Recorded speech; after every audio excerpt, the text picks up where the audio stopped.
disrupted. America that I fought for. Weird thing to happen. Hello, one and all. Welcome to this edition of Kitz Corner. Hoping a fantastic day so far. So they did it. They did it again. The good, ethical people of the Senate and the House of the United States send your tax dollars once again to a foreign country that is massively corrupted and filled with neo-Nazis to purge more warfare. Yay us! Good for responsibility, right? As we're declining in everything in between in your own backyard, your tax dollars are hard at work to make sure that foreign war investment continues on. And that is what's happening, folks, to the tune of $95 billion. $95 billion. Just remember that the next time you hear anybody telling you that Medicare for all or fixing roadways or providing housing for the homeless is too expensive. It's not affordable. It's not feasible. Remind yourself that when you see this, $95 billion sent to Ukraine and Israel for aid, setting up a showdown with the House. This is from CNN Politics. So we know, because if you've been watching this channel, you've been following along, we know that the whole point of this Ukraine war, the continuation of the funding of Ukraine, even though it's a dying war, we know that they're at their last straw. Ukraine is not winning this. Russia is dominating over them. And they're dominating them after all the sanctions, after all the kind of controversial global censorship campaign to basically blackmail people into investing into this war. It's not working. It's not working. And it's met with harsh blowback to the point where they are doing everything they can to try to hold this together with duct tape and Band-Aids. But the reason that they're continuing on with this is because this is a business investment, just like any other manufactured war. That's why the leader, Zelensky, pledged out to BlackRock and investment groups to invest in Ukraine after the war. After everything gets annihilated, he reached out to investment groups to start building back in Ukraine. This whole thing was an investment deal from the get-go. It was to stymie against the Russian economy, which failed horribly. Now they're trying to wrangle up international investors to buy into Ukraine. And that is why they're doing everything they can to stockpile as much tax dollars, as much as your funding, going towards this failure of a war. So much so that they will impeach former presidents and stop the electoral process of their opponents. So remember how Donald Trump was impeached multiple times for instances like not funding Ukraine right away. He took a pause to say that maybe we should stop aiding a bunch of Nazis in Ukraine. Maybe we should look into our finances of investing in this war. They tried to impeach him for that. That was one of the impeachments, was him pausing the efforts of manufacturing a war against Russia. And people thought he was a Putin puppet. They thought he was some sort of strategic and trying to advance warfare with Vladimir Putin. And it just went absolutely berserk. But here's the story of this. So this is from J.D. Vance. He's a Republican in the House. And he said, I just sent the memo below to every one of my Republican colleagues in Congress. Buried in the bill's text is an impeachment time bomb for the next Trump presidency if he tries to stop funding the war in Ukraine. We must vote against this disastrous bill. So what's in this bill? Well, here's the story behind it. So President Trump was wrongfully impeached by the partisan Pelosi-led House of Representatives on December 18, 2019. At the core of the impeachment was pause on funding appropriated to Ukraine, $391 million in security assistance, $250 million through the Department of Defense, Ukraine's Security Assistance Initiative, and $141 million through the Senate Department's Foreign Military Financing Program. That's a lot of dinero. Again, let's not forget, they sent $100 billion in effort of this war. $100 billion.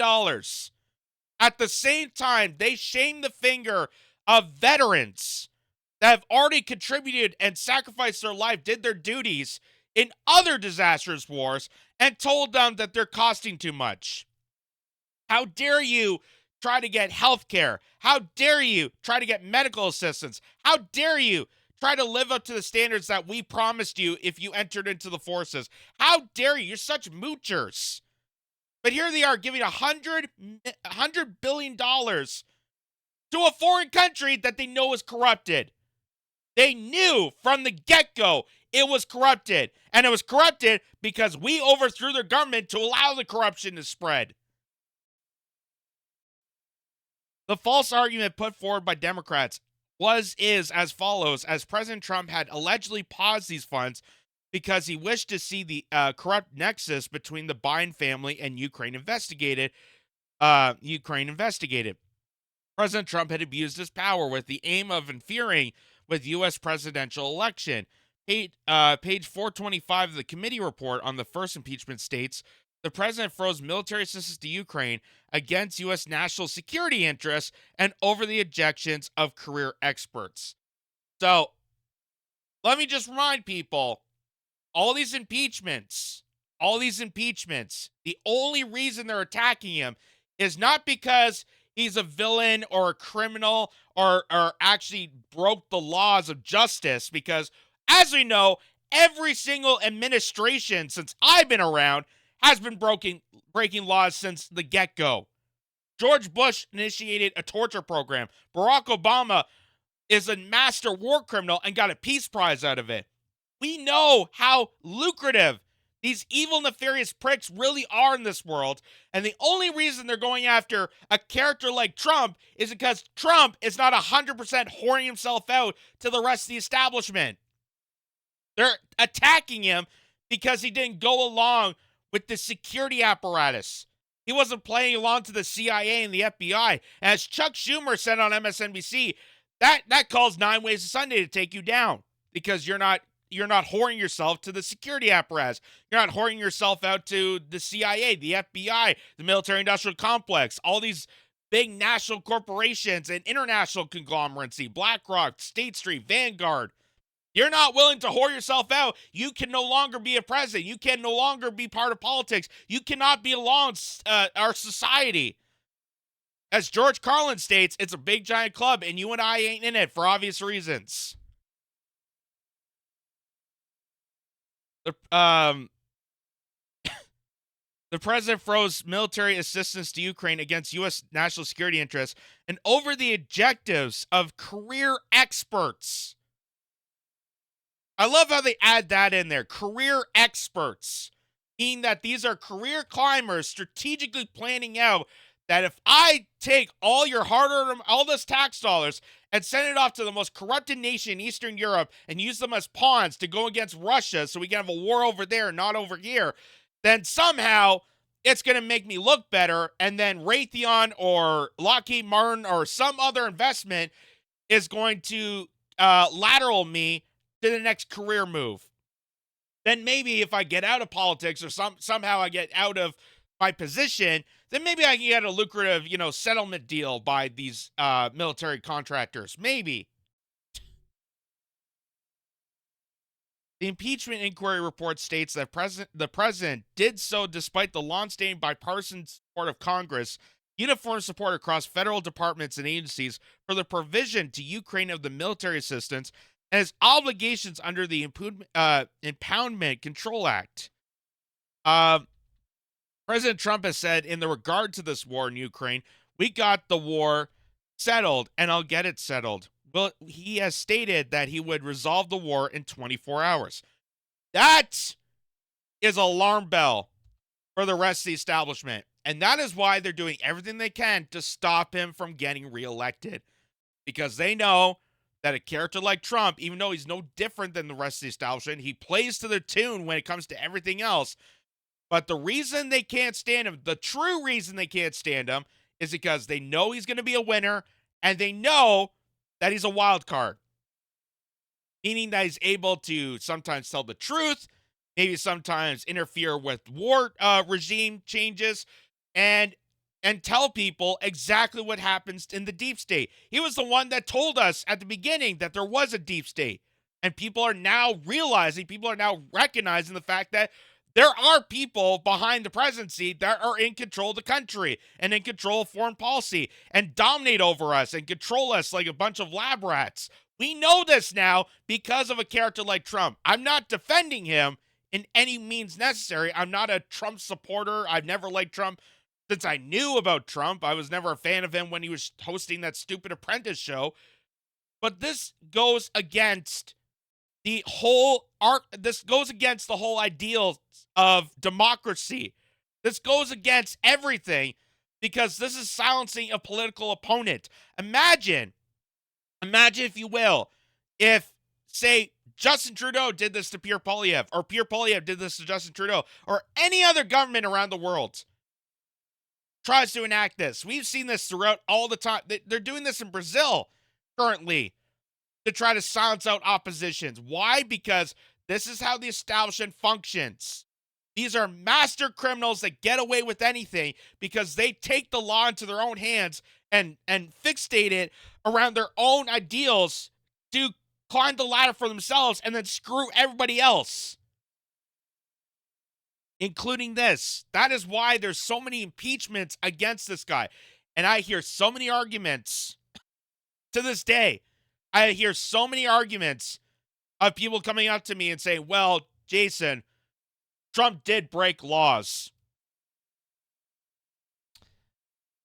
And to that I say, name me one administration in the United States, name me one person in the Congress, in the House, name me one person who was in United States politics and practically part of Canadian politics too, because we also have criminals in our government.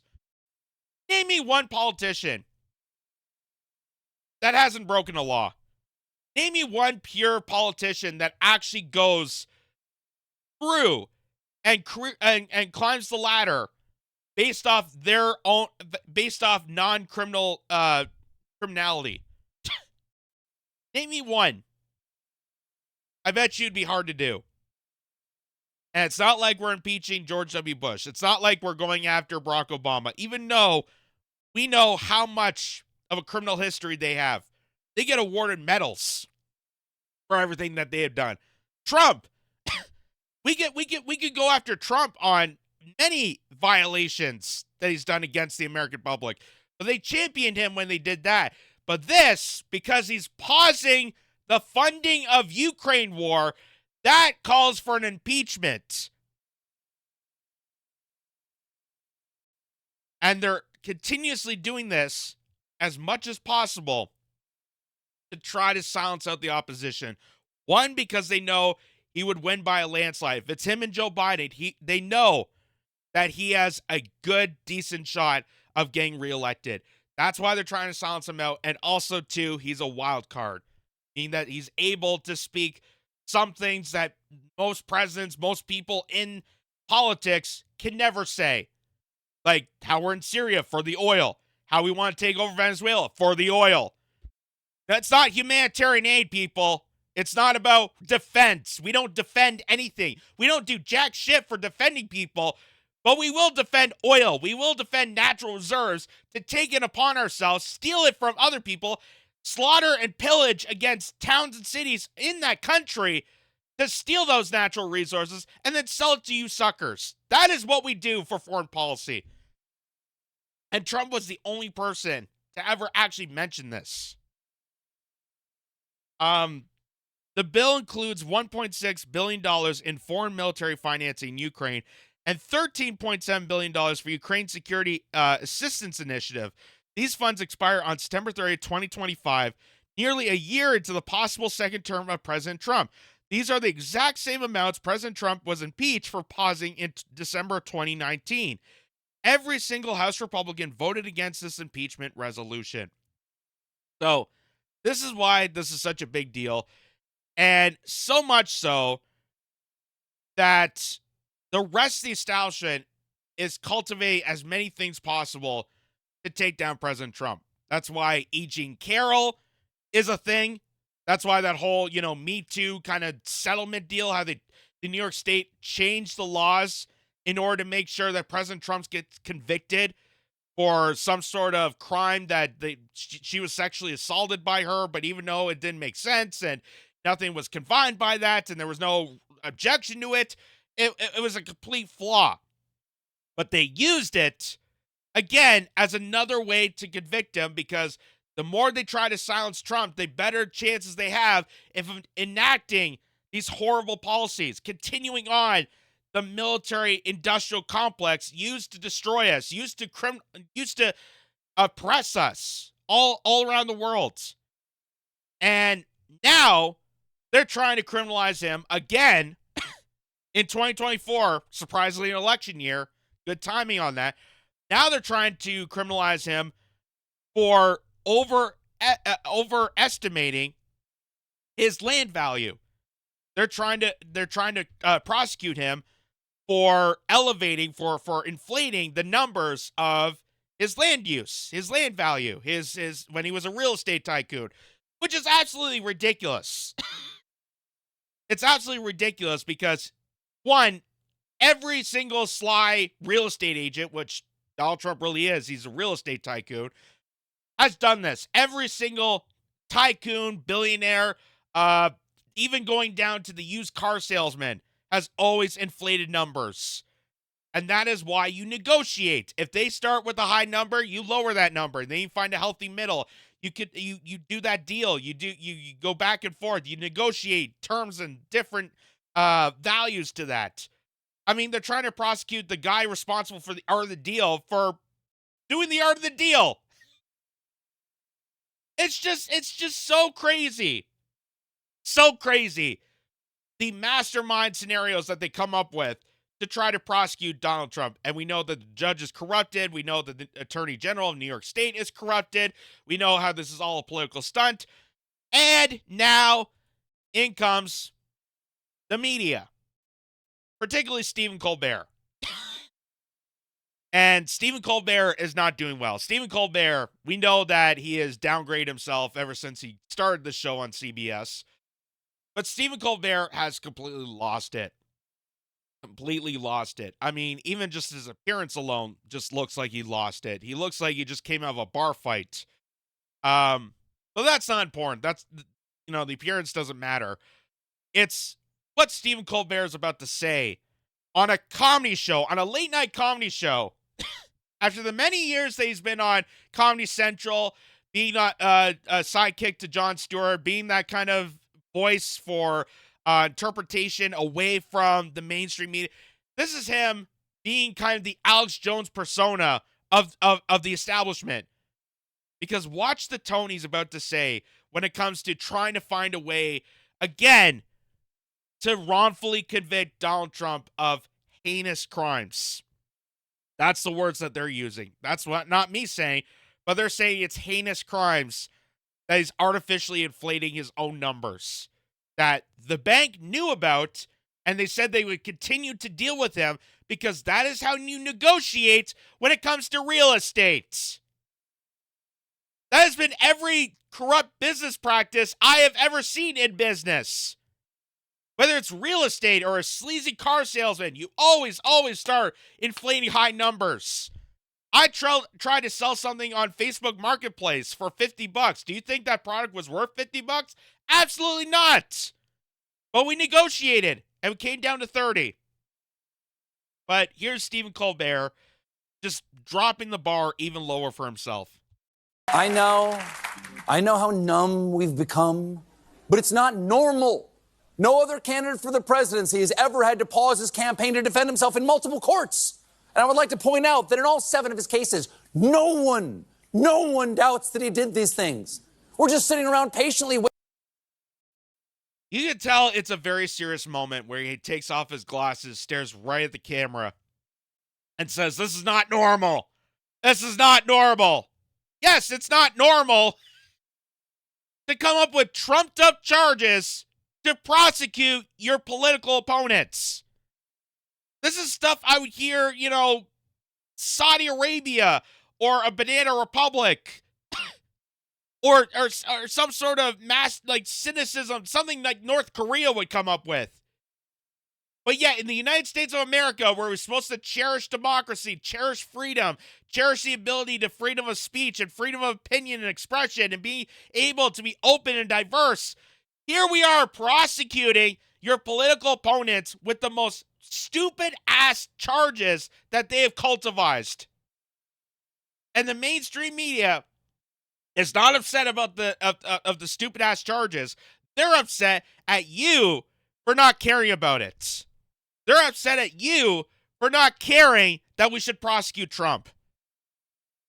That's what Stephen Colbert is doing here. He's angry at his own audience because because the audience is not up in arms in trying to prosecute Trump. Why are you not caring about this? Why are you not mainstream media covering all this like crazy? So crazy. Take a look. I know how numb we've become, but it's not normal. No other candidate for the presidency has ever had to pause his campaign to defend himself in multiple courts. And I would like to point out that in all 7 of his cases, no one doubts that he did these things. We're just sitting around patiently waiting to find out if the wheel... I love it. He says, no one doubts that he did these things. No one doubts it. What about the bank?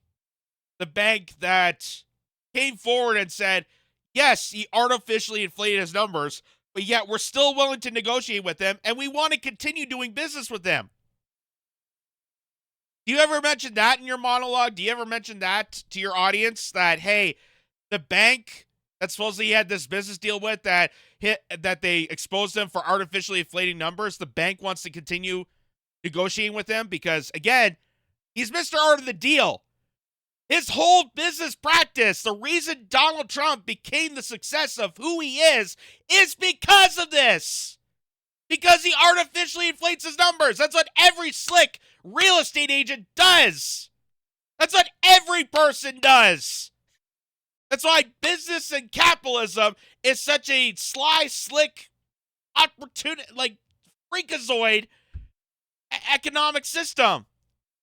People artificially inflate their numbers, and then you negotiate.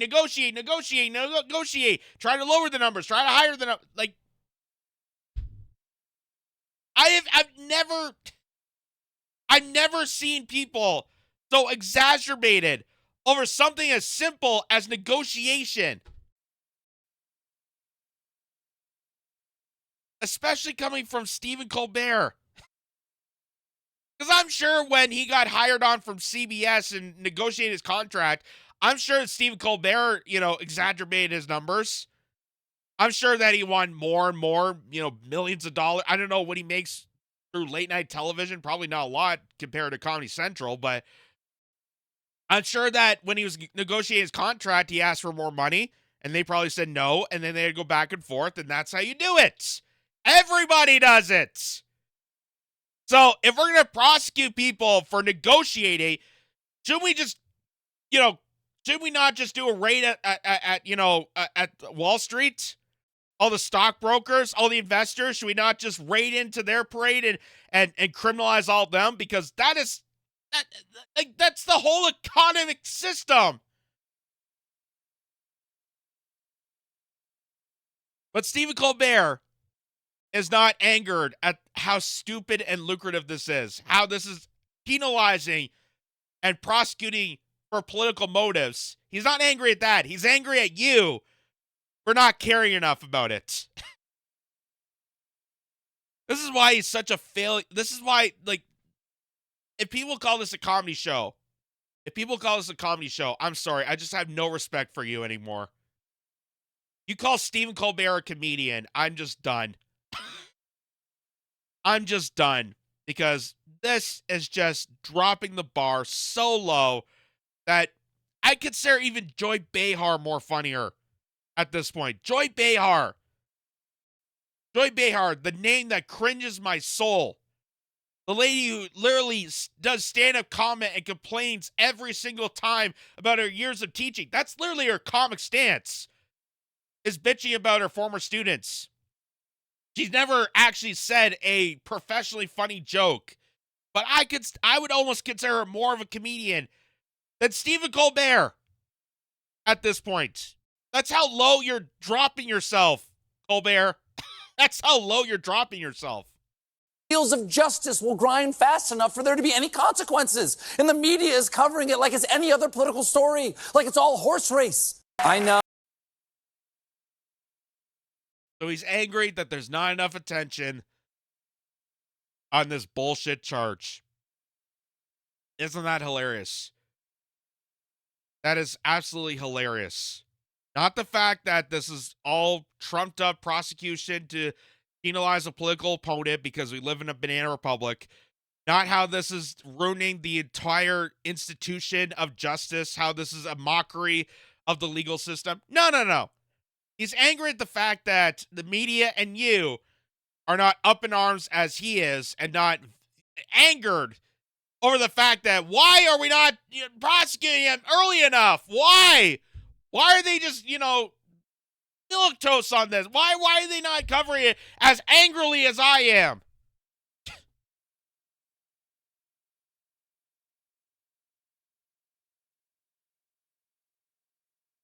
Again, for those who've been paying attention, for those who actually understand and realize what this is all about, is that this is just another attempt, number 2,477 attempt on any means necessary to prosecute your political opponents. That's what January 6th was. That's what the E. Jean Carroll scandal was about. That's what the first, second, and third impeachment of President Trump was. That's what all this is all about. This is about political prosecution to silence out their opponents so that the establishment could continue to thrive their criminal behavior and activity, to continue their oppression against us. That is why they're doing all this. Not because Trump broke laws, because as we know, every administration has broken laws. And if we actually gave a shit about the criminal justice system, every single president, as in my lifetime, and probably before then, would be prosecuted.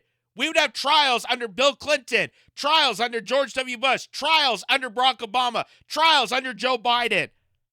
Every single administration in the White House would be criminally prosecuted on their heinous acts. They have done far worse scandals than Donald Trump.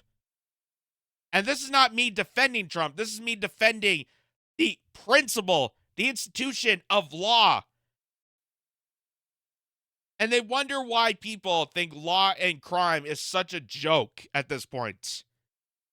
Because we can't even hold ourselves contempt to the criminal justice system when it comes to actually heinous crimes.